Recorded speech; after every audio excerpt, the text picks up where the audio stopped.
ICICI Prudential asset allocator fund FOF একটি এমন open ended fund of fund scheme যা বিনিয়োগ করে ইকুইটি ভিত্তিক স্কিমে, ডেট ভিত্তিক স্কিমে এবং সোনা ভিত্তিক ইটিএফ বা স্কিমে স্মার্ট বিনিয়োগ কৌশলের মাধ্যমে সম্পদ তৈরি করার লক্ষ্য রাখে। সঠিক সম্পদ, সঠিক সময়, সঠিক বরাদ্দের মাধ্যমে এই স্কিমটি সর্বোত্তম বরাদ্দ অর্জনের চেষ্টা করে ইকুইটি, ডেট এবং পণ্যের মধ্যে ভারসাম্য বজায় রেখে একটি সম্পদ শ্রেণীর অন্যটির তুলনায় আকর্ষণের ভিত্তিতে।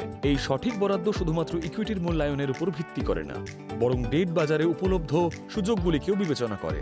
এই স্কিমটি অন্যান্য সম্পদ শ্রেণীর স্কিমগুলির মধ্যে বরাদ্দ করে নিজস্ব মূল্যায়ন মডেলের ভিত্তিতে, যা কম দামে কিনুন বেশি দামে বিক্রি করুন নীতিতে কাজ করে।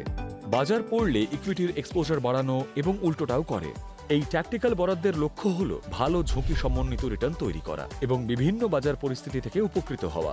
এটি বিনিয়োগকারীদের জন্য একটি সহজতর অভিজ্ঞতা নিশ্চিত করে, সঠিক সময় পর্যবেক্ষণ করে এবং দীর্ঘমেয়াদে পোর্টফোলিও সমন্বয় করে। তাহলে এই স্কিমটি কি আপনার জন্য উপযুক্ত? আসলে এটি তাদের জন্য উপযুক্ত যারা সর্বোত্তম সম্পদ বরাদ্দ করতে চান এবং দীর্ঘমেয়াদী সম্পদ তৈরি করার লক্ষ্যে ভারসাম্যপূর্ণ উপায়ে বিনিয়োগ করতে চান। সংক্ষেপে এই স্কিমের কিছু মূল বিষয় হল, তাহলে সঠিক কৌশলের মাধ্যমে বিনিয়োগ করে দীর্ঘমেয়াদী সম্পদ তৈরি করুন। ICICI Prudential asset allocator fund FOF নির্বাচন করে। মিউচুয়াল ফান্ড বিনিয়োগ বাজার ঝুঁকির অধীন। সমস্ত স্কিম সম্পর্কিত নথি যত্ন সহকারে পড়ুন।